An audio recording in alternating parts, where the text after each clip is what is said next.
Hello everyone, myself Amita Saraswat, lecturer chemistry department, MLV Government College, Bhilwara, Rajasthan. Today my topic for BSc second year in organic chemistry, and in this we will read about acid and base. हमने पिछले topic में Brønsted-lorry अवधारणा पढ़ी थी। अब अगली है acid base की लक्स फ्लड धारणा या ऑक्साइड डोनर एक्सेप्टर सिस्टम या ऑक्साइड दाताग्राही तंत्र। इस धारणा को 1939 में लक्स ने दिया था और 1947 में फ्लड ने इसका विस्तार किया। यह सिद्धांत के द्वारा उन अप्रोटिक पदार्थों को भी सम्मिलित किया गया जिसकी व्याख्या ब्रॉन्स्टेड-लॉरी ने नहीं की थी। इसके अनुसार क्षार वे पदार्थ हैं जो ऑक्साइड आयन को ग्रहण करते हैं, अर्थात क्षार ऑक्साइड दाता है जबकि ऑक्साइड ग्राही अम्ल है। यह जो लक्स फ्लड की अवधारणा है वो गलित धातु ऑक्साइडों के लिए उपयोगी है। धातु कर्म में लोहे के अयस्क में स्थित अम्लीय ऑक्साइड को दूर करने के लिए कैल्शियम ऑक्साइड मिलाया जाता है, तो कैल्शियम ऑक्साइड यहाँ पर क्षार की तरह व्यवहार करेगा। SiO2 ऑक्साइड ग्राही है, इसलिए ये अम्ल की तरह व्यवहार करेगा और ये दोनों मिलकर कैल्शियम सिलिकेट का निर्माण करते हैं। इसी प्रकार कॉपर के धातु कर्म में सल्फाइड अयस्क FeS जो होता है अशुद्धि के रूप में होता है, उसे घटाने के लिए सांद्रित अयस्क को परावर्तनी भट्टी में वायु की उपस्थिति में सिलिका के साथ गर्म किया जा सकता है, जिससे FeS FeO में परिवर्तित होने के बाद SiO2 से क्रिया कर FeSiO3 बनाता है, जो कि एक धातुमल की पतली परत बन जाती है जिसे अलग कर लिया जाता है। तो FeO प्लस SiO2 FeSiO3 बनता है। तो यहाँ पर FeO है वो ऑक्साइड दाता है जबकि SiO2 ऑक्साइड ग्राही है। इस धारणा के आधार पर ऑक्साइडों की जलीय विलयन की प्रकृति की भी व्याख्या की जा सकती है। धातु ऑक्साइड जो होते हैं जल से अभिक्रिया कर आयन देते हैं, अतः ये क्षार है, जबकि अधातु ऑक्साइड जो है जल से अभिक्रिया कर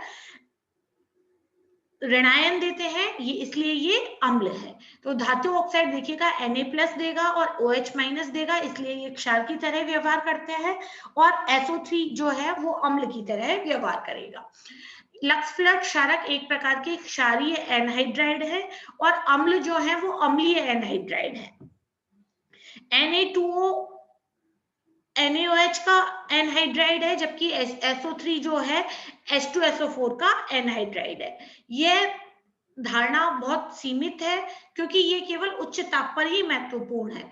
उभयधर्मी पदार्थ जो होते हैं वो ऑक्साइड ग्रहण करने और त्यागने दोनों की तरह व्यवहार करते हैं, जैसे कि Al2O3 अम्ल की तरह व्यवहार भी करेगा और क्षार की तरह। इसी तरह से जिंक ऑक्साइड भी क्षार और अम्ल दोनों की तरह व्यवहार करता है।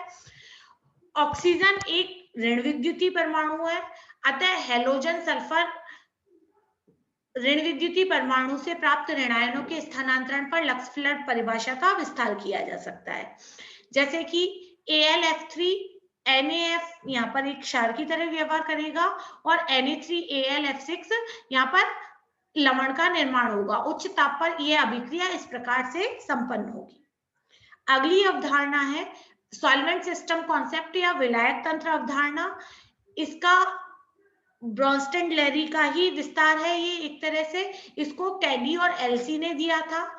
इसके हिसाब से प्रोटॉन जैसे कि NH3 H2O CH3 acetic acid होते हैं, तो ब्रॉन्स्टेड-लॉरी तो प्रोटॉन के आदान प्रदान से संबंधित है, जबकि विलायक तंत्र जो अवधारणा है वो सभी प्रकार के विलायकों पर लागू होती है। इसके अनुसार जो पदार्थ विलायक के स्वतः आयनन से प्राप्त धनायन की सांद्रता में वृद्धि करता है वो अम्ल है, जबकि जो स्वतः आयनन से प्राप्त ऋणायन की सांद्रता में वृद्धि करेगा वो क्षार है। तो जैसे कि H2O है तो ये H3O+ में जो वृद्धि करेगा वो अम्ल होगा, जबकि OH- की सांद्रता में वृद्धि करने वाला क्षार होगा। इसी तरह से अमोनिया के केस में अमोनियम आयन की सांद्रता में वृद्धि करने वाला अम्ल होगा, जबकि इमाइड आयन की सांद्रता NH2- की सांद्रता में वृद्धि करने वाला ऋणायन होगा। इसी तरह से SO+2 की सांद्रता में वृद्धि करने वाला अम्ल होगा, जबकि सल्फाइड आयन की सांद्रता में वृद्धि करने वाला ऋणायन होगा या क्षार होगा। जल में HCl एक अम्ल की तरह व्यवहार करता है क्योंकि ये जल में H3O प्लस आयन देता है, जबकि अमोनिया जो है वो OH माइनस देगा, इसीलिए ये क्षार की तरह व्यवहार करेगा। यहाँ पर एसिटिक एसिड जल में H3O प्लस देकर अम्ल की तरह व्यवहार करता है, लेकिन अगर इसे H2SO4 में घोला जाए तो ये क्षार की तरह व्यवहार करेगा क्योंकि यहाँ पर ये HSO4 माइनस आयन देता है।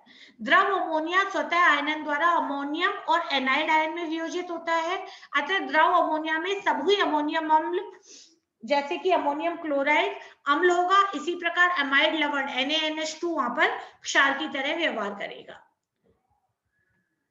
द्रव SO2 में SOCl2 अम्ल होगा और सल्फाइड लवण जैसे Na2SO3 यहाँ पर क्षार होगा, क्योंकि SOCl2 से SO+2 आयन और Na2SO3 से SO3-2 आयन प्राप्त होते हैं, जो कि द्रव सल्फर डाइऑक्साइड के स्वतः आयनन से बनते हैं।